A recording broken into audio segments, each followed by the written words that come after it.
Et wesh l'équipe, c'est Rice, j'espère que vous allez bien et que votre famille se porte bien les frérots. En tout cas, je change de toute nouvelle vidéo un peu spéciale d'habitude les gars, mais c'est un format que j'ai toujours regardé. Les gars, ça fait énormément de temps, depuis des jours et des jours, je fais que de regarder en boucle les threads de Squeezie, de Feldup. Et les gars, je me suis dit attends, mais je fais que de kiffer regarder ça, pourquoi je tenterai pas d'en faire un? Je sais pas, ça va être cool les gars, si vous aimez ce format, merci de me dire. En tout cas, moi c'est un tournage que j'aime extrêmement faire les gars. Du coup, j'essaie de mettre les lumières, la caméra, mais je mettrai plus de moi la prochaine fois. Et oui, je suis le pseudo, donc si vous aimez les histoires les gars, n'hésitez pas à me le faire savoir en commentaire, à partager la vidéo et j'en tournerai sûrement beaucoup plus. En tout cas, passez un bon visionnage et on commence aujourd'hui avec la première histoire du nom de Lisa.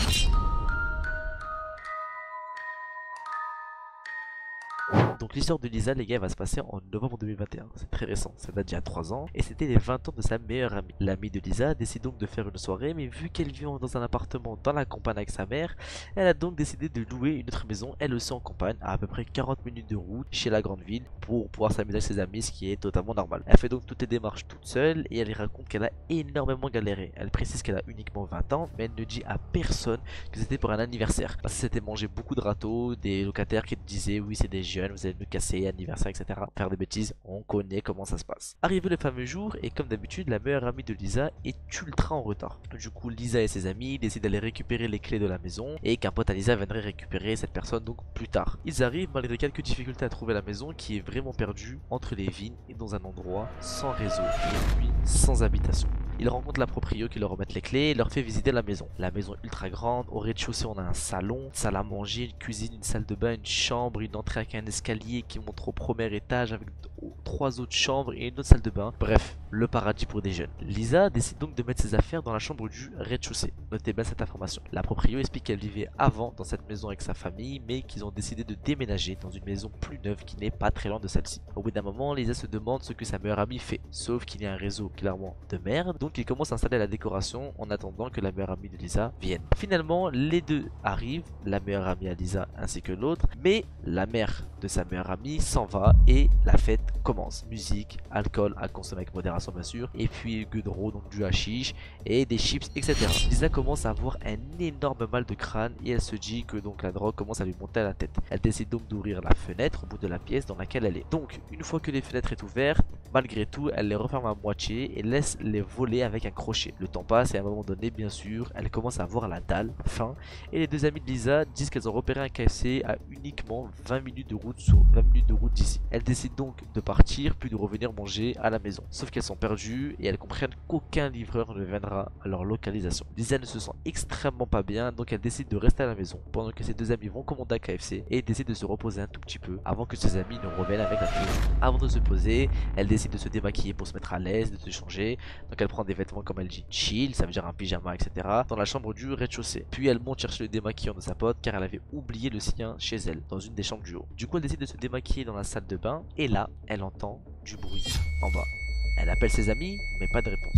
Et elle se dit meuf, tu te fais un peu parano, c'est une vieille maison, c'est peut-être des animaux, le bruit est totalement normal. Elle descend donc et décide de ranger vite fait le salon, histoire que ça soit propre au moment où ses amis vont venir manger. Puis d'un coup elle a comme un frisson de froid venant de la fenêtre qu'elle avait ouverte auparavant, si vous vous rappelez bien. Elle décide de se rapprocher pour la fermer et elle voit qu'il n'y a plus le crochet. Le crochet a totalement disparu. Énorme silence et énorme malaise. Et là Lisa est prise une petite panique intérieure. Ensuite elle essaie de se rassurer en se disant meuf, ça va pas très bien, t'as mal à la tête, t'es fatigué, et puis la drogue doit sûrement te faire halluciner ou te faire tourner la tête. Au final c'est même pas toi qui as ouvert la fenêtre, donc tu sais pas. Malgré tout, elle a ce vieux feeling qu'elle n'arrive pas à décrire. Elle sent qu'elle n'est pas tout seule ou qu'elle est observée. Elle se met donc une petite série policière histoire d'oublier et que le temps passe vite avant que ses amis reviennent avec le KFC. Et elle se dit tiens, et si j'envoyais un message à ma pote pour lui dire de se bouger les fesses. Pendant ce temps, Lisa prend son courage à deux mains et décide d'aller checker toutes les pièces de la maison pour en avoir le cœur net. Elle est courageuse, moi perso je serais resté dans ma couette. En tout cas elle prend un couteau, on sait jamais si quelqu'un est là. Bon elle a raison, moi j'aurais pris carrément 32 couteaux. Donc elle fait le tour comme si de rien n'était, elle chante de la musique. Bon déjà du moment où tu entends quelqu'un, t'as pas envie de chantonner de la musique, je la comprends pas, mais bon. Elle va dans le salon, dans la cuisine, etc. et rien, elle ne voit rien du tout. Puis avec le temps qui passe, elle voit que son message ne s'est pas envoyé car elle n'a pas de réseau. Elle était donc en edge mais sur un malentendu, le message est passé. Et là, idée du sec. Elle se dit qu'elle allait faire semblant de snapper la maison et les pièces comme si elle faisait une vidéo totalement normale à ses copains pour pas que ça paraisse suspect. À ce jour même, où elle raconte l'histoire, elle ne sait même pas pourquoi cette idée lui est venue. Elle fait donc sa petite vidéo en montrant toutes les pièces, du début à la fin, mais sans une expression excusez-moi, extrêmement grande. Elle se dit que les séries policières ont déteint sur elle, et donc elle décide de reposer le couteau de la cuisine et d'aller se reposer. Pas très longtemps après, elle entend des petits bruits en dessous du lit, comme si on tapait sur le sommier pour voir si elle allait réagir ou pas. Elle, par cela, elle est donc paralysée de peur, et elle se demande ce que c'est, mais elle ne réagit pas. Il y avait donc son esprit qui était terrifié et son corps qui faisait les choses tout seul. Ça paraît bête comme elle le dit, mais elle ne savait pas comment l'expliquer. C'est-à-dire qu'elle ne commandait rien du tout, mais son corps se gérait tout seul. Et donc là, elle entend des bruits de frottement intense et elle se dit que quelqu'un est en train de sortir du dessous du lit. Elle sent une présence derrière elle, mais elle ne fait rien. L'envie de vomir lui monte tellement la peur l'embarque. Son esprit a donc envie d'hurler, de pleurer, mais son corps reste stoïque et ne bouge pas du tout.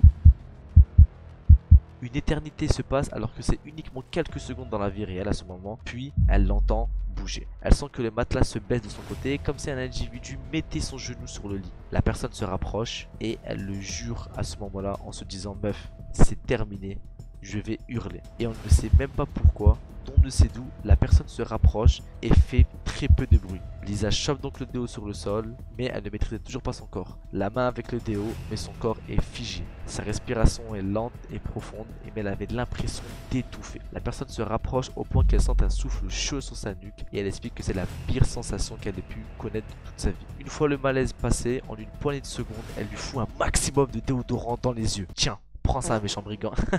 La personne hurle et se recule et Lisa continue d'asperger. Quelques secondes après, Lisa décide de courir et de s'enfermer dans la salle de bain avec le petit loquet qu'elle trouvait extrêmement nul. La personne de l'autre côté de la porte crie et frappe de toutes ses forces. Elle essaie donc de casser le verrou et elle ne sait pas comment décrire la situation, mais elle a donc eu deux souvenirs, celle de son corps et celle de son esprit.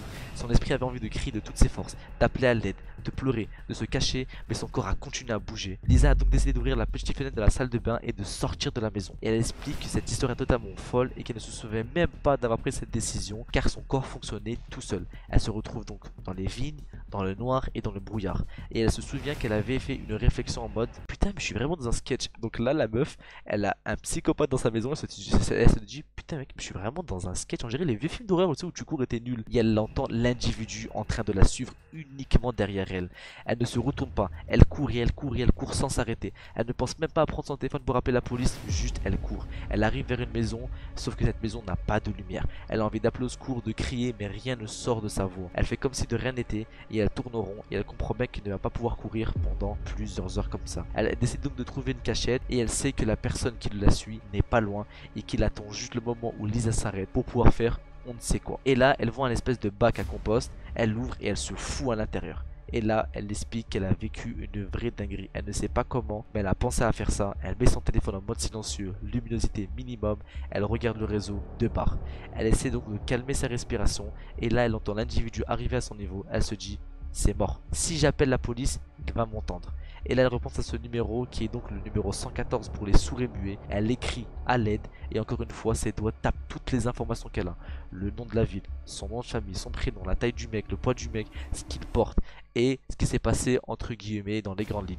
L'opérateur donc au téléphone lui répond en direct et lui demande si elle est cachée, s'il est vers moi, s'il est vers elle, etc., etc. Elle lui dit que les secours arrivent dans à peu près 10-15 minutes et elle lui demande de rester cachée. Elle dit donc qu'elle a une prothèse et qu'ils pourront identifier son corps grâce à la prothèse qu'elle a. Sauf que Lisa entend des bruits de plus en plus proches. Elle décide de verrouiller son téléphone et décide de ne pas faire un bruit. Elle calme sa respiration. Clairement, c'était les minutes les plus longues de sa vie. Heureusement, elle entend les sirènes de la police vraiment pas loin. Et là, la personne a hurlé. Elle entend des cris et des pas qui se rapprochent de Lisa. Puis, certaines personnes l'appellent. Et pourtant, elle ne bouge pas. Elle a envie de sortir, mais son corps reste. Puis, un gendarme ouvre la trappe au-dessus d'elle et lui dit que c'est fini et que ça allait aller. La personne donc a été identifiée.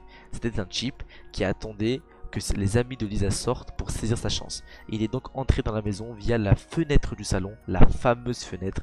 Il est dans la chambre du bas, a volé ses vêtements pour le lendemain et c'est de dire masturber dessus, puis les a mis sous le lit. Il a avoué que son but était le V-word, je sais pas si je peux le dire, mais voilà, je pense que vous avez compris. Mais après qu'elle se soit enfuie, il était tellement en colère qu'il voulait en finir avec Lisa. Ensuite ils ont appris que le mec en question était le fils du propriétaire et qu'il connaissait très bien la maison vu qu'il avait déjà vécu auparavant. Il s'agissait donc d'une agression sexuelle. L'individu avait donc 20 ans et Lisa raconte que malgré tout ça, c'était vraiment un souvenir traumatisant. Les gars, après raconter cette histoire, franchement j'ai peur. J'ai bien envie de fermer toutes les fenêtres de ma maison. Et surtout les gars, pour toutes les filles qui... Ça touche principalement les filles, cette histoire de V-word, parce que les gars, en fait, c'est vraiment choquant parce qu'en fait, le fils du propriétaire, du coup, ça veut dire qu'il avait donc les clés, qu'il connaissait la maison par cœur, qu'il savait où se cacher, où aller, pour pouvoir donc saisir sa cible. Et je trouve ça vraiment dégueulasse et horrible. Surtout que je me dis que Lisa, elle a dû vivre le pire cauchemar de sa vie. Ça a dû être traumatisant pour elle, parce que voilà, tu connais,